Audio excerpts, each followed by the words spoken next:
Good evening, everybody. This is Akil Bey, Wazir of Peru State Republic. I'd just like to share a brief video with everyone in regards to Uti Possidetis Juris.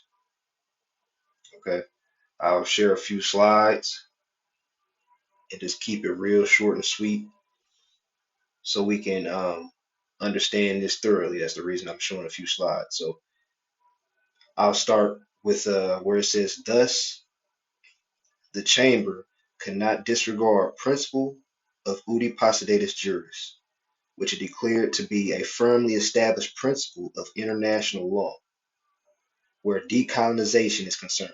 Okay, so this is a firmly established principle of international law.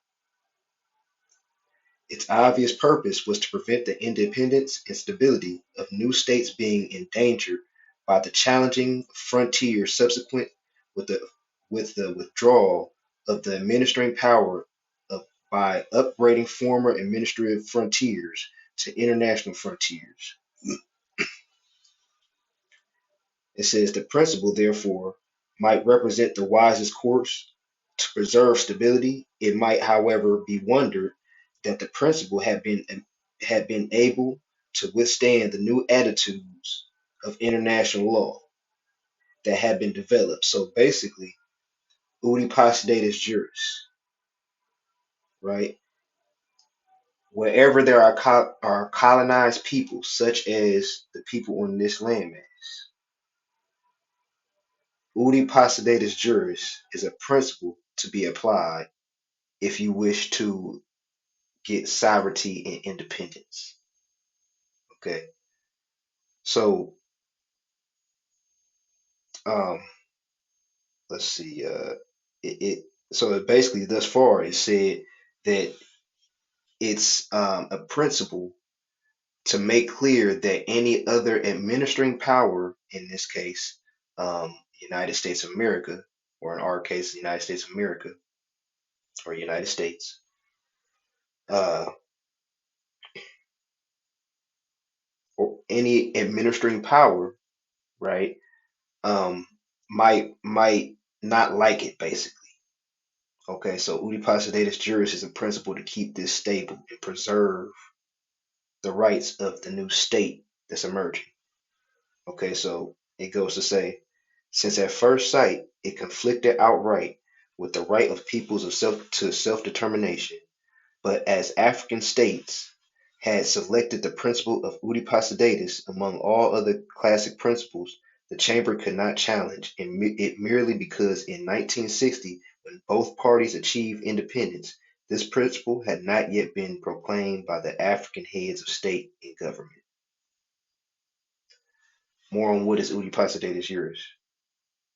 A principle of customary international law that serves to preserve the boundaries of colonies emerging as states.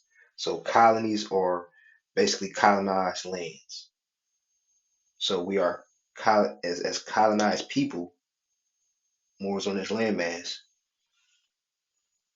In order to get sovereignty and independence, you need what? A state. What is a state? A political government, international acknowledged government.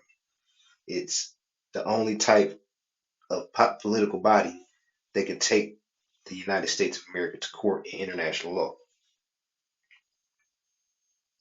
Here's a list of several cases in regards to Uti Possidetis Juris, which the first case started in 1750.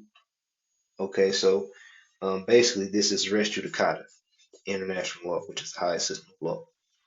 So for the people saying that, Uti Possidetis Juris or this is something that you can disregard and just do it your way, no, that's not the case. Okay. For the people saying that states aren't needed, then that means to remain stateless if you don't have a state. Okay.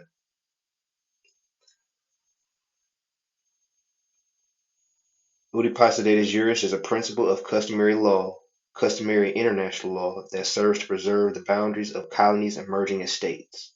Originally applied to establish the boundaries of decolonized territories in Latin America, Uti Possidetis Juris has become a rule of water application, notably in Africa. The policy behind principle has been explained by the International Court of Justice. Okay, and it's pretty much saying the same thing.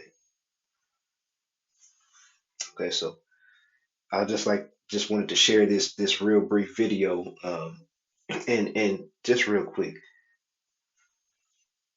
even though we've been colonized, this landmass has been colonized. The whole point of Uti Possidetis Juris is saying that even though you're colonized, in order to get independence, sovereignty, etc., you must establish a state, right? Which is not only a state of mind, but we're talking about state of facts, a state constitution, state government, state flag, state seal, state officials, etc. Um, so even though these imaginary lines of the colonizer have seemed to take effect, it's these same imaginary lines or boundaries, longitude, latitude, that anybody on Earth must use in order to decolonize themselves. Okay, so there is no more claiming the whole empire and under families, stuff like that. There's no more of that. That's this is the post empire era, if you will. So being that this is all about the balance of powers, statehood, I just wanted to share this quick video um, in regards to Uti Possidetis Juris and how important it is to follow the laws, um, and not just go out and do our own thing. Okay. And one more point. In order to, well, I'll save that for another video. So I just wanted to drop this quick gem on you guys, and be on the lookout for more short, quick videos. All right, peace.